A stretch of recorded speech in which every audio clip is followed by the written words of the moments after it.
High, pregnant mother friend চ্যানেলে সবাইকে স্বাগত। আজকে আমি যে বিষয়টি শেয়ার করব সেটি হলো প্রেগনেন্সিতে হেলদি ডায়েট চার্ট। যদি আপনারা এটি ফলো করেন তাহলে আপনাদের শিশুর শুধু শারীরিক বিকাশই নয়, মানসিক বিকাশও খুব ভালোভাবে হবে। তাহলে চলুন শুরু করি মর্নিং ব্রেকফাস্ট দিয়ে। সকাল 7টা থেকে 8টার মধ্যে আপনি আমন্ড খেতে পারেন। আমন্ড সারা রাত জলে ভিজিয়ে রাখবেন, তারপর সকালে খোসা ছাড়িয়ে তারপর খাবেন। কিশমিশ খাবেন। যাদের বমি কোষ্ঠকাঠিন্যর প্রবলেম আছে তারা কালো কিশমিশ জলে ভিজিয়ে রেখে তারপর খাবেন, এতে রোগ প্রতিরোধ ক্ষমতাও বাড়ে। ডাবের জল খাবেন। ডাবের জলে আমাদের শরীর ঠান্ডা রাখে। শিশুর ওজন বাড়াতে চাইলে কলা, আপেল, আখরোট এগুলি খাবেন, এতে শিশুর ব্রেনও খুব ভালোভাবে ডেভেলপমেন্ট হয়। দুধ খাবেন। দুধের মধ্যে প্রচুর পরিমাণ ক্যালসিয়াম থাকে, যা শিশুর হাড় মজবুত করতে সাহায্য করে। যাদের অ্যাসিডিটির প্রবলেম আছে তারা দুধ আর কলা মিশিয়েও খেতে পারেন। 9টা থেকে 10টার মধ্যে রুটি সুজি খাবেন। অঙ্কুরিত ডাল খাবেন। অঙ্কুরিত ডালে প্রচুর পরিমাণ প্রোটিন থাকে। অঙ্কুরিত ডাল যদি শুধু খেতে ভালো না লাগে তাহলে তার মধ্যে পেঁয়াজ, টমেটো, ক্যাপসিকাম, গাজর এগুলি ঢেলে স্যালাডের মতো করে খাবেন।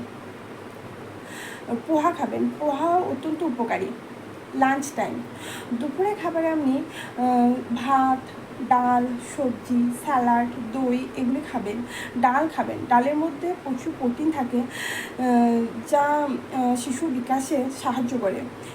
একই রকম ডাল যদি প্রতিদিন খেতে ভালো না লাগে, প্রত্যেক দিন আলাদা আলাদা রকম ডাল খান। দই অবশ্যই খাবেন, কারণ দইয়ের মধ্যে ক্যালসিয়াম থাকে, যা শিশুর হাড় মজবুত করতে সাহায্য করে। পর্যাপ্ত পরিমাণে জল অবশ্যই খাবেন। বিকালের দিকে আপনি ফ্রুট খাবেন, জুস খাবেন। জুসের মধ্যে অরেঞ্জ, বেদানার জুস খাবেন।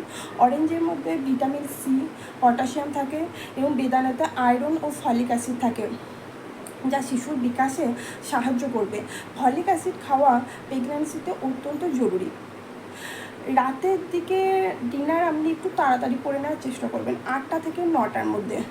রাতের খাবারে আপনি অল্প পরিমাণ খাবেন। রাতের খাবার রুটি, খিচুড়ি, দালিয়া, ভেজিটেবল স্যুপ এগুলি খাবেন। ঘুমানোর আগে কমপক্ষে 10 মিনিট হলেও একটু ওয়াকিং করার চেষ্টা করবেন, এতে খাবার খুব ভালোভাবে হজম হয়।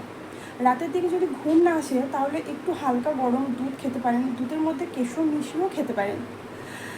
আজকের এই ভিডিওটি এই পর্যন্তই। যদি আপনাদের এই ভিডিও একটু ভালো লেগে থাকে তাহলে অবশ্যই লাইক, শেয়ার, সাবস্ক্রাইব করবেন। প্রেগন্যান্সি বিষয়ে আরও ভালো ভালো টিপস পেতে